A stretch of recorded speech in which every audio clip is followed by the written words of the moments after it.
Assalamualaikum warahmatullahi wabarakatuh. Alhamdulillah wassalatu wassalamu ala Rasulillah wa ba'du.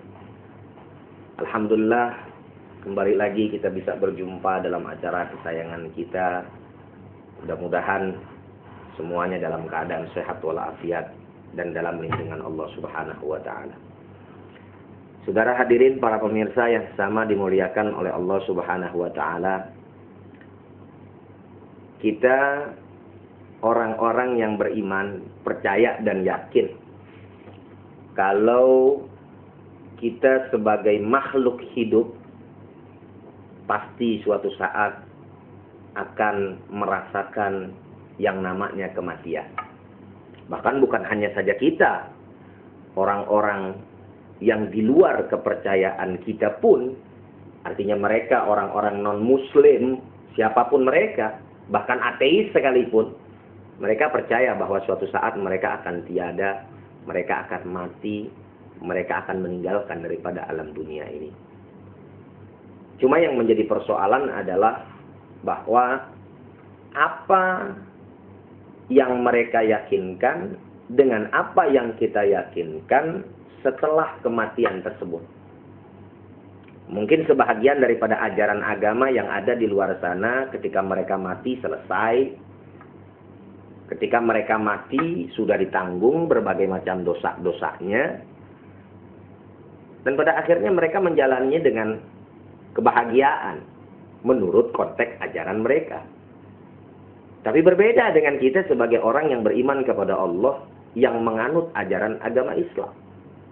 Bahwa ketika kita sudah kembali kepada Allah Subhanahu wa taala, dijemput oleh malaikat Israel alaihi salatu wassalam, adanya perpindahan. Perpindahan dari apa? Yaitu perpindahan dari alam dunia yang fana ini berpindah kepada alam selanjutnya yang bernama alam barzakh. Dan bukan hanya sekedar berpindah, tapi yang menjadi persoalan adalah bahwa ketika kita berpindah dari alam dunia menuju alam barzakh, itu merupakan sebuah pintu sebetulnya. Pintu untuk apa, Ustaz? Pintu untuk menuju jalan kehidupan yang abadi kelak.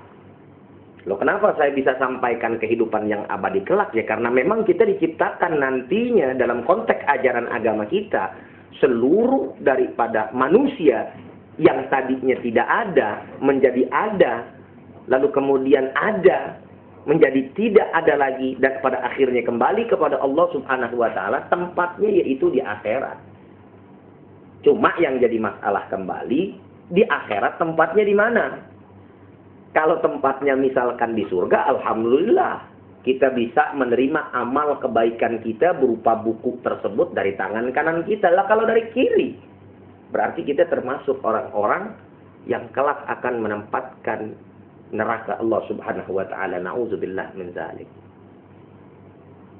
Mati merupakan satu perpindahan dari alam dunia kepada alam barzakh yang merupakan pintu kehidupan yang hakiki, kehidupan yang abadi. Karena dunia cuma sebentar. Dunia nggak berapa lama dibandingkan waktu di akhirat, saudara hadirin. Jadi yang mesti dipikirkan oleh kita sebagai umat Islam adalah, nah pada saat perpindahan itu, gimana nasib kita? Apakah nasib kita ini kemudian pada saat kita masuk dalam alam barzakh ditanya oleh para malaikat, lalu jawaban-jawaban kita bisa benar, betul. Man rabbuka, man imamuka, dan seterusnya mampu kita jawab. Tidak semua orang bisa mampu menjawab itu. Mati adalah sebuah keharusan. Tapi yang menjadi persoalan adalah bagaimana kita kemudian menyiapkan diri ketika kematian itu tiba. Semoga Allah Subhanahu wa taala memberikan kekuatan kepada kita untuk menyiapkan bekal tersebut. Bekalnya apa, Ustaz? Sama kita tahu bahwa bekal kita untuk kembali kepada Allah Subhanahu wa taala lewat pintu kematian tadi. Kata Allah dalam Al-Qur'an, "Fatazawwadu fa inna khairaz zadit taqwa." Berbekallah kamu sekalian dan ketahuilah sesungguhnya bekal yang paling baik adalah takwa kepada Allah Subhanahu wa taala. Saudara hadirin jamaah yang sama dimuliakan oleh Allah Subhanahu wa taala, para pemirsa yang berbahagia. Kalau kita belajar dari kematian, kematian itu seperti layaknya pohon kelapa. Maksudnya gimana Ustadz layaknya pohon kelapa? Kalau kita lihat pohon kelapa, manakala dia berbuah, coba lihat. Enggak semuanya. Buah yang jatuh dari pohon kelapa tersebut, yang sudah besar, yang sudah matang, yang siap dikonsumsi, enggak semua. Kadang masih kecil, udah jatuh. Begitupun manusia. Jangan menganggap dirinya mentang-mentang masih muda, masih sehat walafiat, lalu pada akhirnya leha-leha. Umur masih muda, umur masih 18, 19 tahun, puluhan tahun, dan lain sebagainya. Di bawah 30 tahun, ntar aja tobatnya kalau misalkan udah umur 50 sampai mendekati 60 tahun. Siapa kita?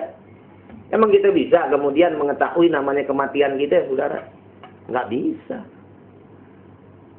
Orang yang tahu, dalam artian yang dikasih tahu bahwa dirinya mau dicabut oleh malaikat Israel alaihi salatu wassalam, dan malaikat Israel minta izin kepada orang tersebut cuma satu. Siapa? Nabi Muhammad. Dari mana Ustaz tahu? Kan ada kisahnya. Nabi Muhammad ketika beliau sedang sakit, ditemani oleh anaknya Siti Fatimah, malaikat Israel alaihi salatu wassalam datang. Pertama kali nggak diterima oleh Siti Fatimah karena beliau mau istirahat. Karena Fatimah nggak tahu yang datang adalah malaikat Israel. Selanjutnya Nabi tahu, disuruh masuk. Ditanya sama Rasulullah kepada malaikat Israel, "Wahai Israel, gerangan ada apa engkau datang ke tempat saya?" Yang pertama, "Ya Rasulullah, saya mau bertamu." Kata malaikat Israel. Yang kedua, "Saya mau mencabut engkau punya nyawa, wahai Nabi." Itu pun kata Israel, kalau engkau izinkan. Nabi akhirnya menyampaikan, selesaikan tugasmu. Selesaikan apa yang menjadi kewajiban engkau yang telah diperintahkan oleh Allah. Bagus Nabi. Nabi tahu diri, biar kata malaikat Israel alaihi salatu wassalam minta izin. Nabi Muhammad enggak kemudian ujuk-ujuk aji mumpung minta bonus. Ya udah balik aja dah. Ntar aja. Balik lagi. Kalau misalkan saya sudah siap. Enggak. Untung Nabi. Bagaimana kalau misalkan kita yang ditawarin model macam kayak begitu. Saya rasa belum pada mati-mati kali dari zaman dulu.